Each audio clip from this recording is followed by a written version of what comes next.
Trusting God's justice beyond appearances. Ecclesiastes 8 and verse 8, verse 13 to 14. But it shall not be well with the wicked, neither shall he prolong his days, which are as a shadow, because he feareth not God.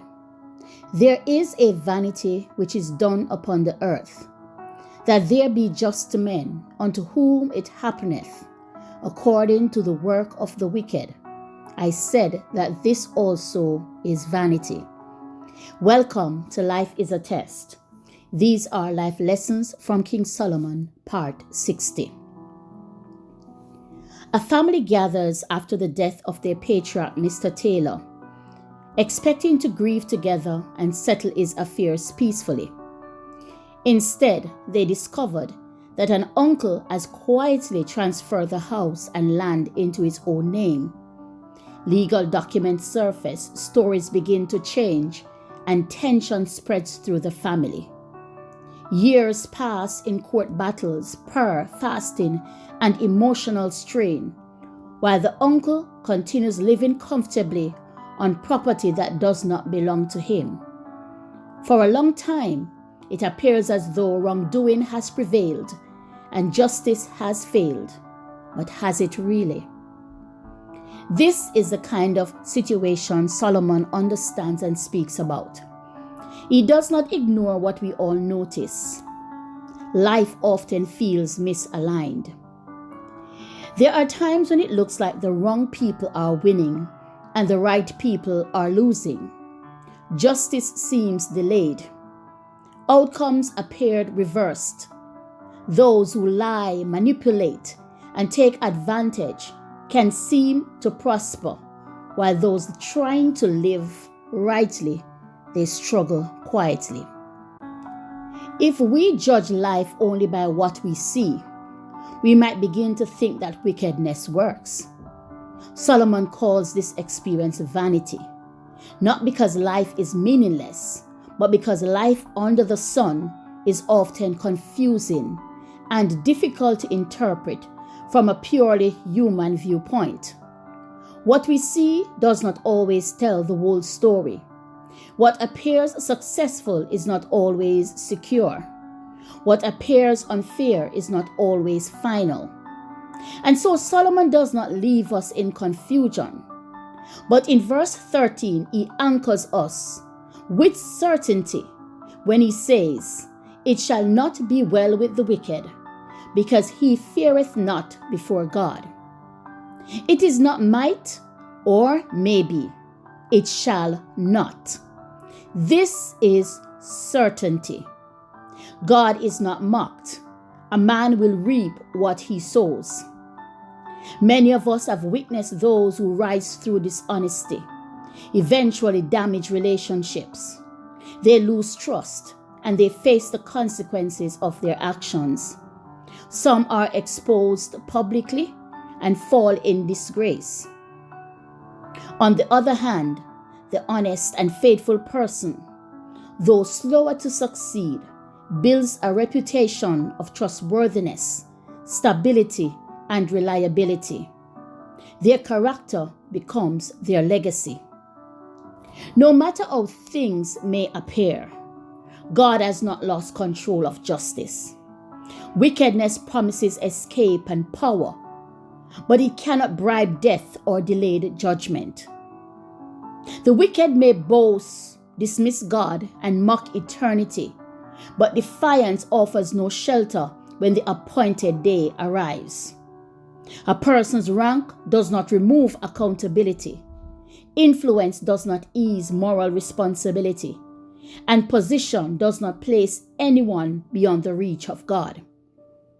Jesus illustrated this in the parable of the rich fool in Luke's Gospel.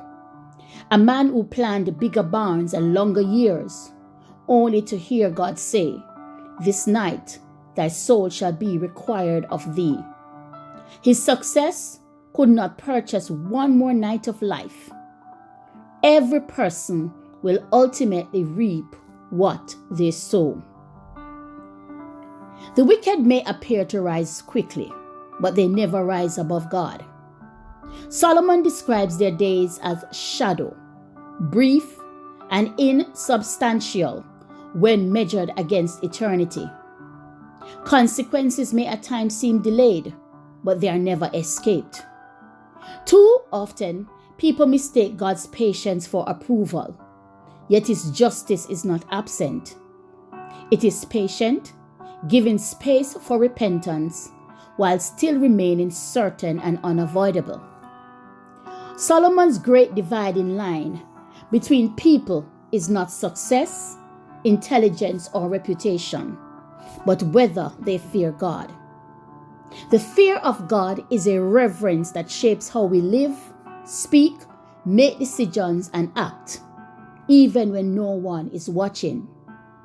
Two people may share the same workspace, city, or even church, yet be completely different in God's sight. One lives with an awareness of God's presence and authority. The other lives as though God is irrelevant. That difference quietly shapes the direction of their life.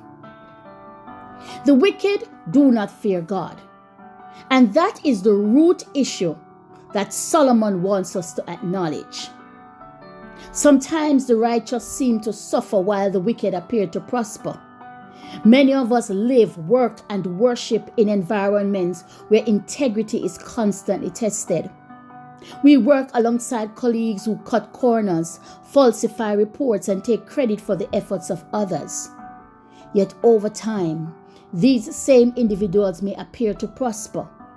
They receive promotions, recognition, and praise, while honest workers who strive to act with integrity are often overlooked or sidelined.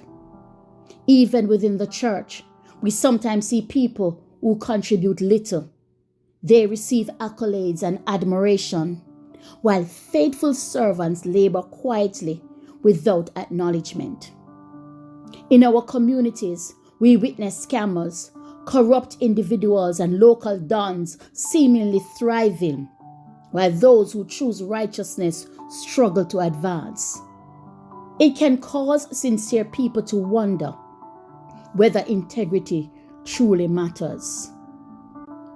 Life does not always distribute outcomes the way we expect, and many stumble by assuming that their present circumstances reflect God's approval or disapproval.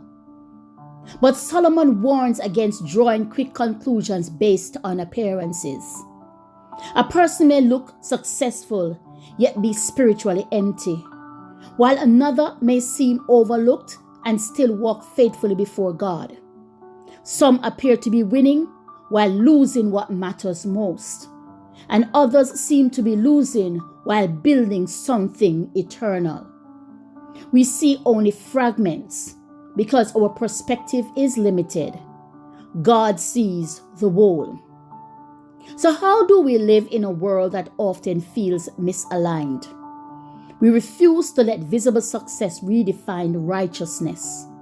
The standard remains the fear of God, not results, not comparisons, nor timing. We remain faithful even when outcomes are delayed, trusting that true reward is measured by God's approval rather than immediate results. We also resist envying the prosperity of the wicked, remembering that what seems secure today may vanish tomorrow. True wisdom is learning to live with eternity in view. Wickedness cannot rescue us. Success cannot shield us. And preparation without God cannot save us.